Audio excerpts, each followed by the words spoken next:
Minister, during Leaders' Questions last March, I called on the Taoiseach to clarify if Government had conducted any assessment on the impact of disability respite services here, following on from the commitment to provide disability-specific accommodation to citizens fleeing war-torn Ukraine.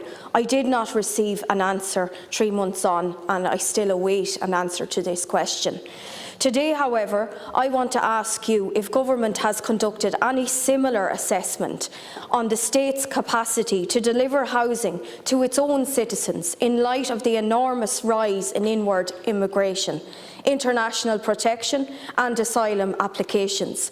In fact, as I understand it, the numbers arriving into Ireland are now at the rate of 1,500 every month. I am conscious that this is a difficult and sensitive issue and that we must tread carefully here if we are to avoid blame being targeted at those who least deserve it. But I am also absolutely convinced that if we do not learn to find some way of exploring in a grown-up, pragmatic and constructive way the links between unsustainable levels of inward migration or asylum into this state and housing, then we are never going to find a meaningful solution to what is already an overwhelming crisis. Government can produce all the strategies it likes around housing. It can commit to implementing white papers and ending direct provision and ensuring that nobody, regardless of nationality or origin, is left to sleep on hotel floors. But all of this is utterly meaningless if we do not find a way of making the immigration and asylum system here more robust and indeed fairer to everyone, citizen and non-citizen alike. It was reported over the weekend by Michael O'Toole in the Irish Mirror that in one category of immigration alone there has been a phenomenal rise of 700%. Indeed, Harry McGee in the Irish Times, in an article headed "Housing Supply Buckling Under Extra Strain of Asylum Seekers," reported one Fine Gael deputy describing the impact of the UK government Rwanda policy as a runaway train coming down the track at us, and we have no way to stop it. All of this means that Ireland's capacity to provide even the bare minimum of emergency accommodation and shelter to its own citizens and those genuinely fleeing war is being severely undermined. Minister, we can no longer bury our heads in the sand when it comes to these issues. Our political system must find a way of talking maturely and openly about these issues and without fear. You are aware that in May the Government was warned that the arrival of tens of thousands of refugees posed a risk to social cohesion and integration, particularly among deprived communities. That risk will be massively increased and will continue to grow and become widespread unless we seek to ensure that our barely functioning immigration system is brought under control. Do you agree that this would be a lose-lose scenario for everyone involved, particularly for those who have been homeless for some time now, if we do not bring this under control quickly? Minister. Deputy, I respectfully say that your comments here this afternoon pose a risk to social cohesion. I want to be very clear on behalf of the Government. That's outrageous. Please stop interrupting. You have a problem with every speaker this morning, it appears. Let's Minister. Please. Disgraceful. What I'm saying is Government have been very, very clear, particularly in relation to the response to our friends from Ukraine, that we will take in as many Ukrainian citizens fleeing a brutal war, vested upon them through no fault of their own, and we will not bring forward any caps in that regard. Our housing response is in addition to Housing for All. And there's no blurring of the lines here, let's be very clear. I've referenced that earlier on.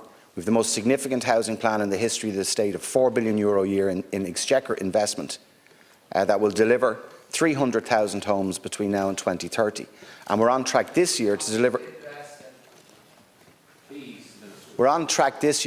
more social homes this year than we've done in any year in the history of the state. Now, Matty, try to behave yourself a little bit. What I would say... Arrogance is Carol, I'll ask you a direct question back. Do you support this state providing refuge and safe harbour to citizens from Ukraine who are fleeing a brutal war. Question. Excuse me, I asked you the question. Are you now questioning opposition From your as well? comments here today, you're trying to parse that. What you're trying to say here is that there will be some impact on our delivery of housing for people. Count Corley, there's little point in me trying to respond. There's little point in me trying to respond at this stage. Listen, I will suspend the House if people don't allow the Minister to reply. Deputy Nolan has walked a very fine line here this afternoon. And what you're calling for effectively is a cap on immigration and a cap on asylum into this country. Let's be clear, I'm calling that out. That's what you're calling for. We will not support that. And we will not support a cap on Ukrainians coming in here who are fleeing a war that has been vested upon them through no fault of their own. And most parties, actually all parties that I know of, maybe with the exception of you and your colleagues, support that approach. And does it provide challenges for us? Of course it does. Do the Irish people realise that? Yes, of course they do.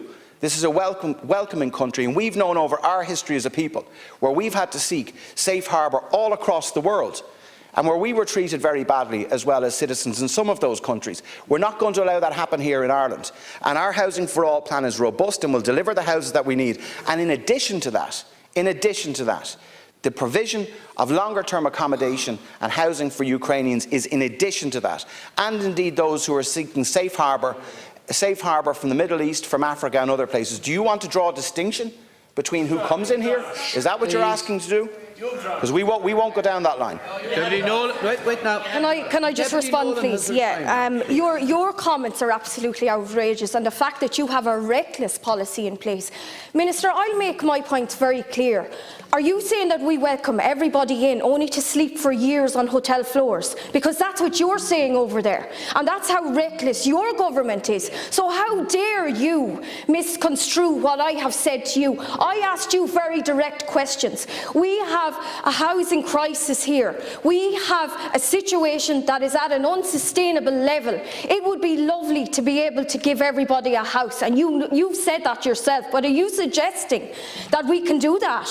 Are you suggesting that it's fine to have people on hotel floors for years? Is that because that's what you're saying to me here? And I think you need to come down off your high horse and face the reality and face the facts. And listen, you've gone on a high horse here since the first leader or the first representative of a party asked you a question here this morning. You are entitled to answer our questions in opposition. We're entitled to pose those questions. And I want to clarify that I do not want to see anybody fleeing war or genuine persecution sleeping on a hotel floor for years. Neither do I want to see families in Laois Offaly left without accommodation and left languishing on a housing list for 10 years. So how dare you answer me and misconstrue what I said here today? You would be better off doing your job, Minister, because you're failing miserably. You're failing Irish citizens in this country, you're failing your own people, and you're failing the immigrants as well. Please, Minister. I think people will be able to read. Here we go again. I think I would encourage people to read the record of what you've said here in your opening question. And people will be able to make up their own mind as to whether you're drawing a distinction between, as you've said, our own Irish people, quote unquote, versus those who are coming in here seeking safe harbour and refuge. And we will not put a cap on that for people who are coming in from Ukraine. Now, to actually bring it back to some form of reality here as well, we have a housing plan that's taking hold now. We've had over 30,000 home completions in the 12 months to May, the highest amount since 2007. We have over 9,000 social homes which we'll deliver this year, new build homes, right across the country. And I've been in Laois Offaly myself, seeing the developments that are happening there. We're bringing forward affordable housing for people for the first time in 15 years. And yes, we will do that as well as meeting our international obligations as a humanitarian country. We will meet our international obligations to provide safe refuge and harbour for those who need them. What you've called for here today is a cap on that. That's what you've called for. I'd ask people to read the record of what you said. Come into Laois Offaly and come in to do something rather than look around. Please, Deputy. We move on. Fanfare. Come in and do something. Please.